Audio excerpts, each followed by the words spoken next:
Did you know that some of the most beloved heroes in Demon Slayer have made some pretty questionable choices? It might just blow your mind how their actions can be seen as more villainous than heroic. So get ready to think outside the box, because today we're counting down the worst heroes in Demon Slayers. And trust me, it's gonna be a wild ride. You might be thinking, wait, what? Heroes can't be bad, can they? But just hear me out, and I dare you to try and guess who makes the top of the list. Let's start with a hero that's always getting into trouble. Zenitsu Agatsuma. Zenitsu Agatsuma has a mixed reception in Demon Slayer, and here are some of the common criticisms he receives. 1. Constant fear and screaming. Zenitsu's extreme anxiety and tendency to scream can be grating for some viewers. His high-pitched yelling and panicked reactions often interrupt tense scenes and can disrupt the pacing of the story, making him come across as a comic relief character, which not everyone appreciates. 2. Over-the-top reactions to women. Zenitsu's behavior towards women, particularly his romantic obsession with Nezuko, sometimes feels excessive or awkward. His desperate pursuit of female attention, while intended to be humorous, can be off-putting and a bit repetitive, especially when it detracts from more serious or action-filled moments. 3. Lack of confidence in his own abilities.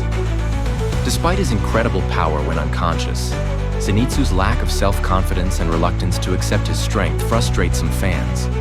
He doesn't realize the depth of his skill in thunder breathing, and his reliance on being asleep to access his true abilities can feel limiting. Next up, we've got Inosuke Hashibira with his wild personality and boar mask, is one of Demon Slayer's most memorable characters, but he also has traits that some fans find challenging. 1. Hot-headed and aggressive.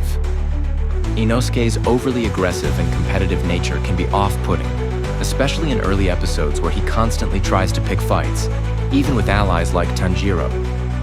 His impulsiveness and refusal to listen to others often put himself and his team in dangerous situations, which some fans find frustrating. 2. Lack of social skills. Raised in the mountains by boars, Inosuke struggles to understand social cues and proper behavior. While his cluelessness is played for humor, his brashness and lack of empathy can make him seem rude or insensitive, which doesn't always sit well with viewers looking for more nuanced character interactions. 3. Limited character growth. At first. Like Zenitsu, Inosuke's character development takes time, as he gradually learns to rely on and respect his friends. In the beginning, however, his arrogance and lack of teamwork can make it hard for some fans to connect with him or appreciate his personality. 4. Repetitive personality traits.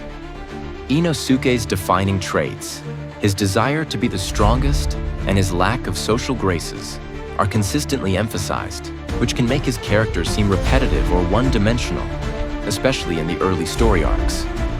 Then Mitsuri Kanroji, the love Hashira in Demon Slayer, often relate to her character's design and personality quirks, which some viewers feel are overly exaggerated or even somewhat out of place.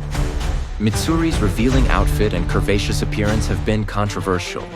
Some fans feel that her design contrasts awkwardly with the series' generally serious tone, especially given her role as a highly skilled and powerful Hashira.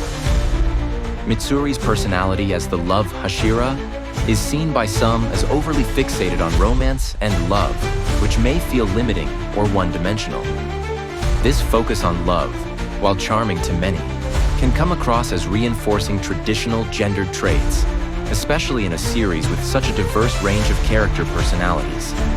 And finally, we've got Kanao Tsuyuri.